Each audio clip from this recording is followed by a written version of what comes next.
Salut à toutes, salut à tous et bienvenue dans cette nouvelle vidéo sur la chaîne, c'est mon avis. J'ai passé quelques jours en compagnie du tout nouveau Xiaomi Redmi Note 13 Pro 5G. Alors la gamme Redmi Note 13 qui est sortie en ce début d'année 2024, c'est un vrai bazar, pour rester poli. On a beaucoup de mal à s'y retrouver. En gros, ils ont fait deux modèles qu'on va trouver en version 4G et en version 5G, donc le Redmi Note 13 et le Redmi Note 13 Pro. Sauf que quand vous êtes en version 4G ou en version 5G, il y a d'autres trucs qui changent. C'est pas que une histoire de réseau. On a vu il y a quelques jours sur la chaîne, le Redmi Note 13 en version 4G et le Redmi Note 13 en version 5G, ils n'ont pas le même écran, parce que les bordures sont pas de la même épaisseur, ils n'ont pas forcément le même processeur, ils n'ont pas les mêmes performances, ils n'ont pas forcément les mêmes capacités photo, etc. Donc c'est très compliqué. Là, c'est le Redmi Note 13 Pro 5G. Son prix officiel, c'est 399 €. Je vais y revenir dans cette vidéo parce que c'est assez important le prix et je le trouve un peu cher. Il y a quelques semaines, sur la chaîne, on avait testé le Poco X6 Pro. Et donc le Poco X6 Pro, c'est un Redmi Note 13 Pro qui ne porte pas son nom. Ce sont les mêmes smartphones, sauf que sur le Poco, il y a un processeur différent. Mais sinon, c'est tout pareil. Donc, j'ai plein de trucs à vous dire à son sujet, à celui-ci, là, le Redmi Note 13 Pro 5G. On se retrouve tout de suite après le jingle.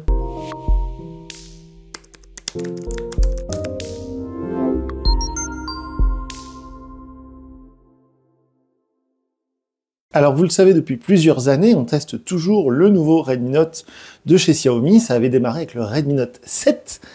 On a fait le 8, le 9, le 10, le 11, le 12. Et chaque année, voilà, des fois c'est un peu décevant, des fois c'est très très bon. Et le principal concurrent, en tout cas la gamme principale qui est en concurrence de ces Xiaomi Redmi Note, ce sont les Galaxy A. Donc de chez Samsung, Galaxy A15, l'année dernière c'était le A14, cette année on a le A25, on va avoir le A35, le A55. Donc ce sont les concurrents logiques depuis que Oppo a quitté le marché français. On a aussi Motorola, mais Motorola ils sont toujours en décalé, puisque les smartphones de cette gamme là, on va dire entre les 200 et les 300, peut-être même jusqu'à 400 €, chez Motorola c'est déjà sorti en fin d'année 2023. On a le G34 de Motorola qui va sortir dans les jours à venir et qui a priori sera un concurrent du Redmi Note 13 Pro. Donc je referme cette parenthèse, et donc ce Redmi Note 13 Pro 5G, comme je disais dans la vidéo de déballage, je ne testerai pas le Redmi Note 13 Pro 4G, parce que pour moi c'est inconcevable de mettre 350 € en 2024 dans un smartphone qui fait pas 5G.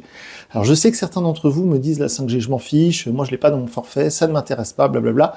Mais honnêtement, c'est comme si vous aviez la possibilité d'avoir aujourd'hui une voiture, je ne sais pas, hybride, et puis que vous choisissiez un modèle d'il y a 20 ans, qui soit diesel sans turbo, sans filtre à particules, sans rien. Ça paraît quand même assez illogique, ne serait-ce que pour la revente. Quand vous allez revendre votre smartphone d'ici 2 ou 3 ans, ou même quand vous allez peut-être le donner à quelqu'un, sans doute que dans 2 ou 3 ans, on sera bien content qu'il y ait la 5G. Bref. Ce Redmi Note 13 Pro, on a comme d'habitude les points positifs, les points négatifs, les choses que j'ai appréciées, les choses que j'ai à lui reprocher. Autant vous dire que c'est un très bon smartphone, mais le problème, et je vais y revenir à plusieurs reprises, c'est que son cousin, le Poco X6 Pro, il est là, il existe, il est moins cher et il fait tout mieux ou tout pareil. Donc c'est très difficile voilà, pour ce Redmi Note 13 Pro. Alors, souvent on commence par le design. Il faut avouer que c'est un très bel objet. Voilà, très clairement, c'est un très bel objet. Il n'est pas trop lourd, on est à seulement 180 grammes. Il est assez compact, même si du coup on a un très grand écran, mais vu que les bordures sont devenues toutes petites, on a un smartphone qui est relativement compact, qui va bien tenir dans la poche, qui va se faire oublier. Comme on l'a vu dans la vidéo de déballage, la coque est fournie, la coque est plutôt jolie. Donc c'est un très très bel objet, c'est un joli smartphone.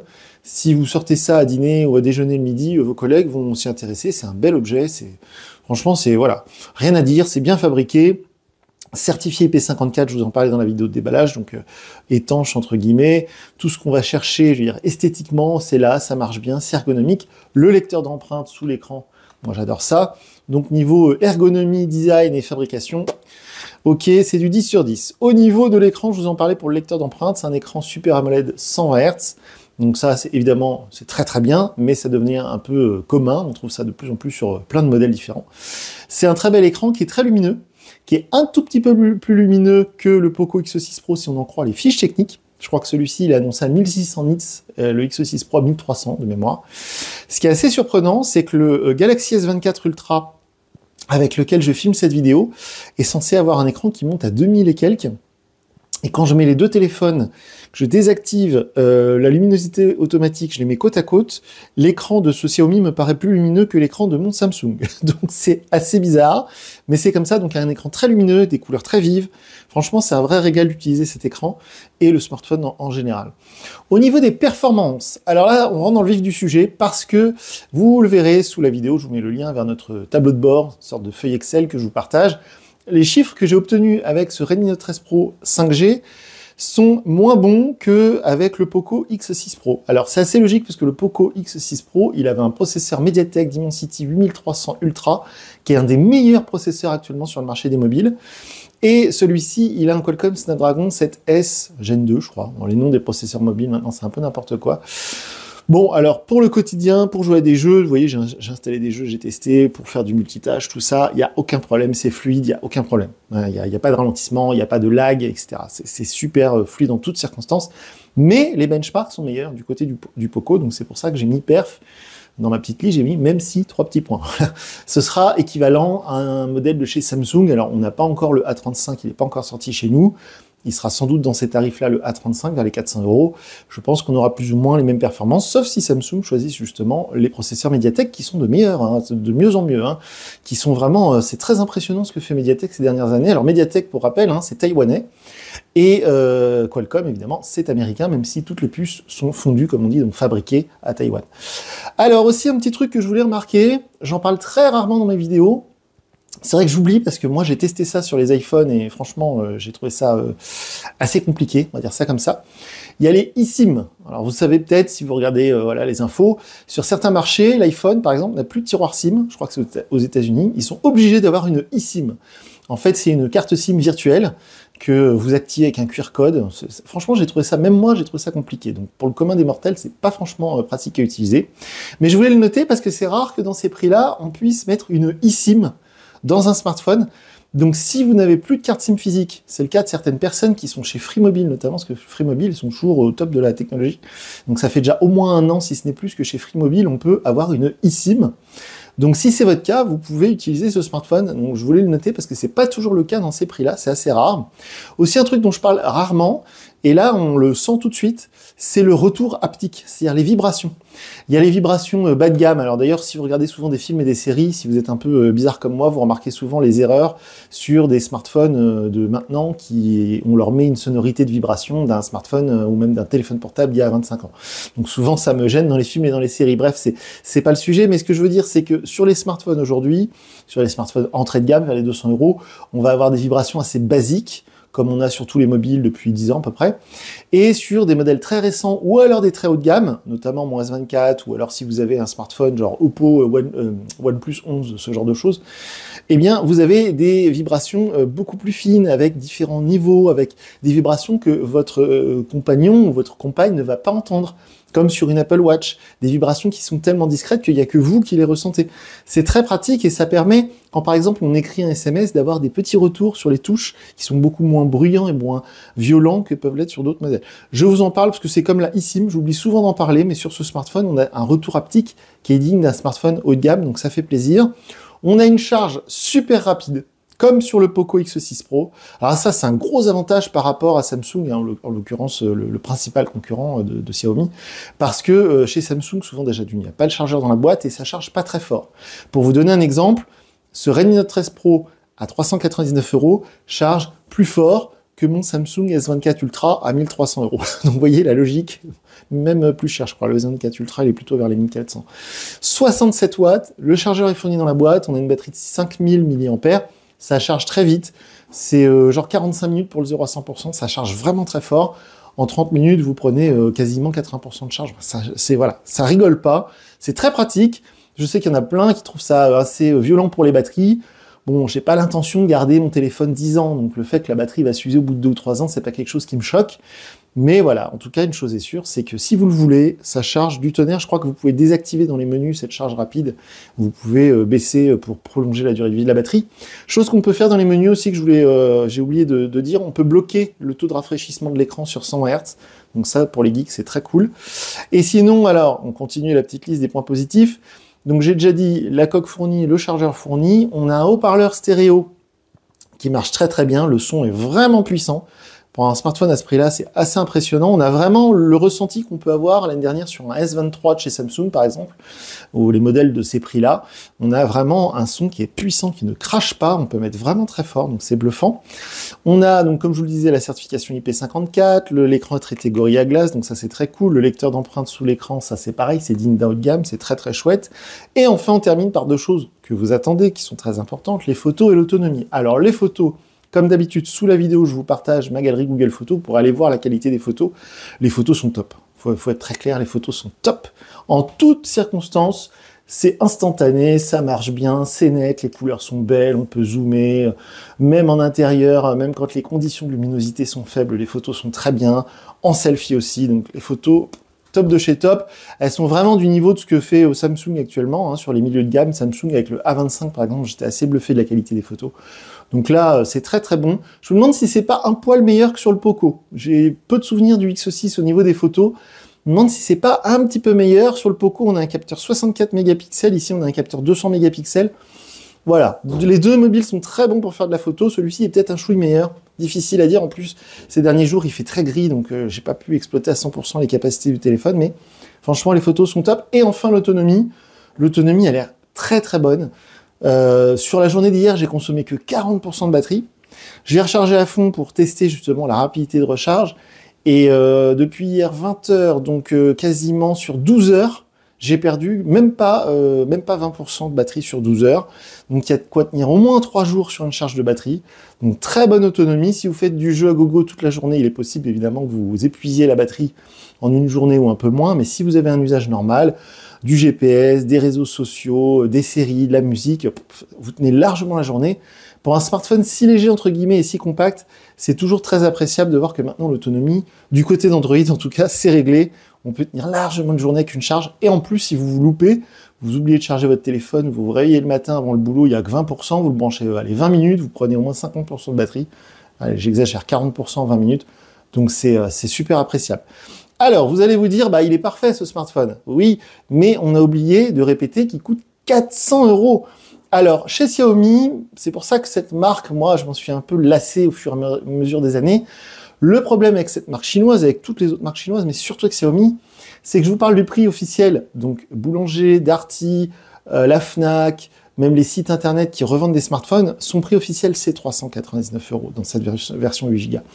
Mais le téléphone est sorti depuis 2 semaines, et il y a déjà des sites qui le mettent à moins 20, à moins 10. On le trouve sur Amazon à, je sais plus, 340. Donc c'est 60 € de moins que le prix officiel. Donc les prix chez Xiaomi, c'est franchement pénible. C'est un peu comme leur gamme, on s'y perd. C'est un peu n'importe quoi. Et je dis ça d'une manière négative dans le sens où quelqu'un qui veut faire un achat rassurant, il va acheter son Xiaomi dans une boutique. Il va à la Fnac, à Darty, là où il veut, peu importe, même à Leclerc, parce qu'on en trouve partout maintenant des Xiaomi. Il va acheter son téléphone plein pot, il rentre chez lui le soir, il va sur ses discounts, il trouve 200 € de moins. J'exagère, mais c'est un peu ça. Et c'est complètement débile. Et c'est franchement pénible.